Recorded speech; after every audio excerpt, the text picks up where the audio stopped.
অতি সত্য বাতিল করতে হবে। আদার বেস্ট সিস্টেম, রেগার কাজে আদার বেস্ট পেমেন্ট সিস্টেম অতি সত্তর বন্ধ করতে হবে। আদার বেস্ট পেমেন্ট ব্যবস্থা চালু করা চলবে না।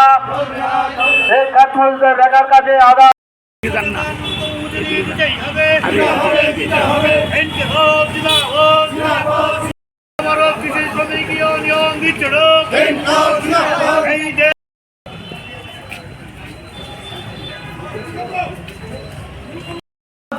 ত্রিপুরা খেত মজুর ইউনিয়ন দিচ্ছে ডাক, ইনকিলাব জিন্দাবাদ।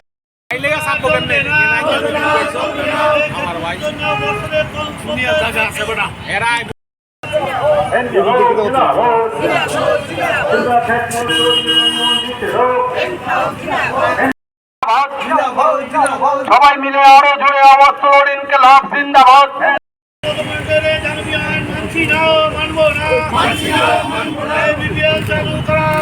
করতে হবে।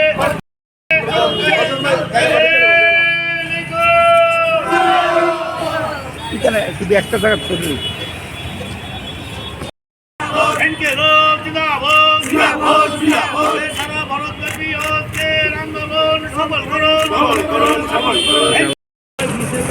সারা ভারত কৃষি শ্রমিক ইউনিয়ন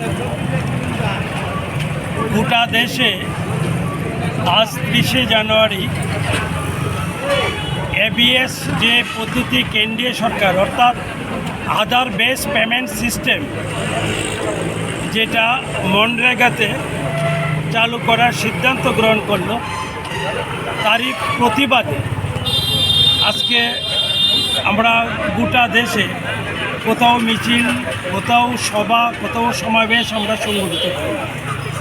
এটা হচ্ছে জব কার্ড হোল্ডার যারা, তাদের সঙ্গে তাদের যে ব্যাংক অ্যাকাউন্ট এটার সঙ্গে আধার কার্ডের লিঙ্ক সেখানে তৈরি করার ক্ষেত্রে যে পদ্ধতি কেন্দ্রীয় সরকার গ্রহণ করলো, তাতে যেটা দেখা গেল গোটা দেশে প্রায় 7.5 কোটির মতো জব কার্ড হোল্ডার সেখানে বাদ পড়েছে, ক্ষতিগ্রস্ত হয়েছে।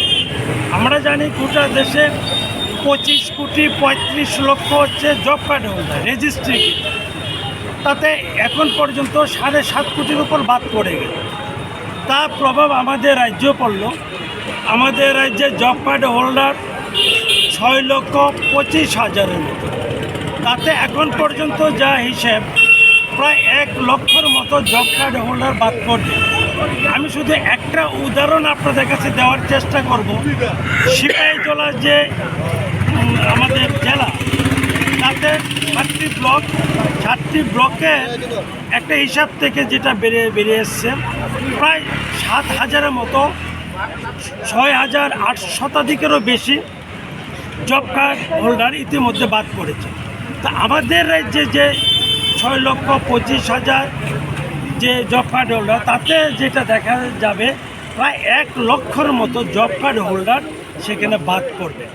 আমরা এটা বলছি যে না, এই যে মজুরি প্রদানের ক্ষেত্রে যে এবিএস যে পদ্ধতি অর্থাৎ আধার বেস পেমেন্ট সিস্টেম যেটা চালু করার সিদ্ধান্ত কেন্দ্রীয় সরকার গ্রহণ করলো, এটাকে প্রত্যাহার করতে হবে। এই দাবিকে সামনে রেখে আজকে আমরা ত্রিপুরা রাজ্যে 8টি জেলার 23টি মহকুমাতে আমরা মিছিল, সভা, সমাবেশ সংগঠিত করি।